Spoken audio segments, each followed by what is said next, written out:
இன்றைக்கி ஆனியனில் வடை மாதிரி செய்ய போகிறோம். அதுக்கு நான் 3 ஆனியன் நறுக்கி வச்சுருக்கேன். நீட்டாக நறுக்கிக்கோங்க. அப்போ தான் உங்களுக்கு செய்யும்போது நல்லா அழகாக வரும் உங்களுக்கு. அதுக்கு தேவையான 2 பச்சை மிளகாய் நறுக்கி வச்சுருக்கேன். கொஞ்சமாக கருவேப்பிலை, கொஞ்சமாக கொத்தமல்லி எடுத்துருக்கேன். என்கிட்ட இந்த ரெட் கலரில் கேப்சிகம் இருந்துச்சு, குடமிளகாய் அதை எடுத்துருக்கேன். இது ஆப்ஷனல் தான், நீங்கள் வேணும்னா போடலாம், இல்லைனாலும் வேண்டாம். கொஞ்சமாக மிளகாத்தூள் எடுத்துருக்கேன். பைண்டிங்காக கொஞ்சமாக பச்சரிசி மாவு எடுத்துருக்கேன். நம்ம இப்போ ஃபஸ்ட்டு மிக்ஸ் பண்ணிப்போம். வெங்காயத்தை இதில் போட்டுக்கலாம்.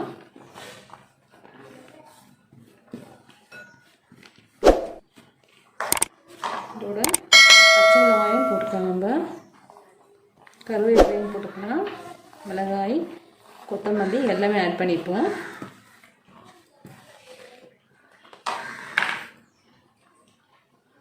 இதில் மிளகாய் தூளையும் போட்டுக்கலாம்.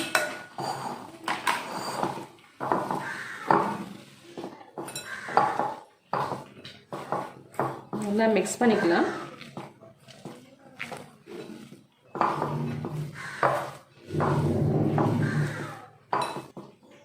நம்ம பச்சரிசி ஆட் பண்ணிக்கலாம். அப்போ தான் நமக்கு பிடிக்க முடியும், அதுக்கு தான் போடுறது.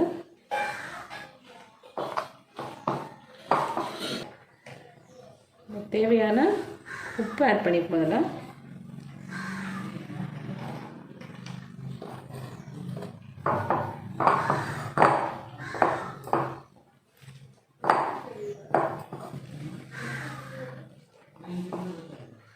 நான் 1/4 கப்பு எடுத்த பச்சரிசி மாவு இதை நான் எல்லாமே போட்டேன்.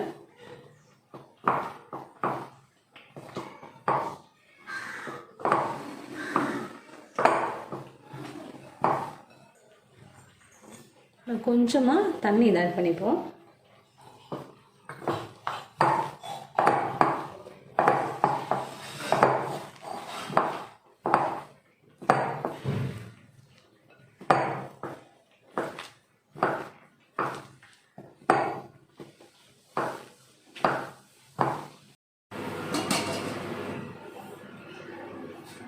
மஞ்சத்தூள் கொஞ்சமாக ஆட் பண்ணிப்போம். நல்லா மிக்ஸ் பண்ணிக்கலாம். நம்ம கடையில் எண்ணெய் வச்சுருவோம். வச்சுட்டு நம்ம அதை வறுத்து எடுத்துக்கலாம். இந்த மாதிரி சின்ன உருண்டைகளாக எடுத்துக்கலாம். எடுத்துட்டு கையில் நீங்கள் தட்டையை தட்டிக்கங்க. இல்லை நீங்கள் ரவுண்டாக கூட போடலாம். நான் ஸ்கொயராக போட போகிறேன். தட்டையை தட்டிக்கங்க. இந்த ஓரங்கள்லாம் பாருங்கள், இந்த மாதிரி தட்டி வச்சுக்கோங்க. எண்ணெய் நல்லா காஞ்சிடுச்சு. நம்ம இந்த ஸ்கொயராக வச்சுக்கிறத நம்ம இதில் போட்டுக்கலாம்.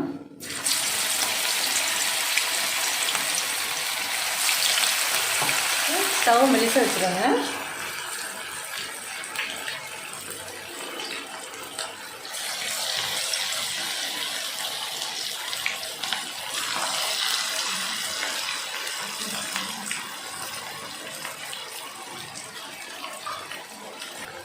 ஸ்டவ் மீடியமாக இருக்கட்டும், இல்லைன்னா கறிக்கிடும் உங்களுக்கு.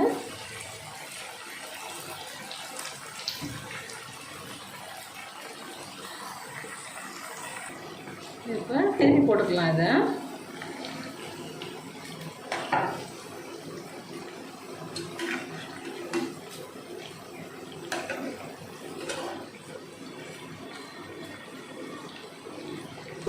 நல்லா வேகட்டும். உள்ள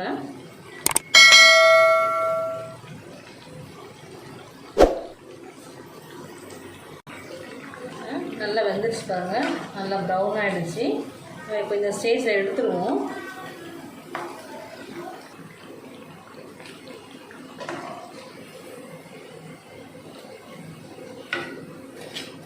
வடை நல்லா வெந்து வந்துடுச்சு. நம்ம இதே மாதிரி எல்லாத்தையும் பொரிச்சிக்கலாம்.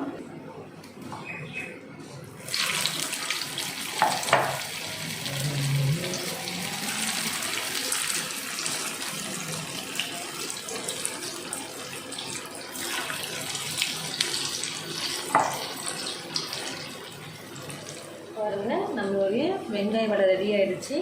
ரொம்ப சிம்பிளான ரெசிபி தான். நம்ம வீட்டில் இருக்கிற பொருள் வச்சு செஞ்சுருக்கோம். நல்லா கிறிஸ்பியாக இருக்குது. நீங்கள் செஞ்சு பாருங்கள். கமெண்ட்ஸ் சொல்லுங்கள். தேங்க்யூ.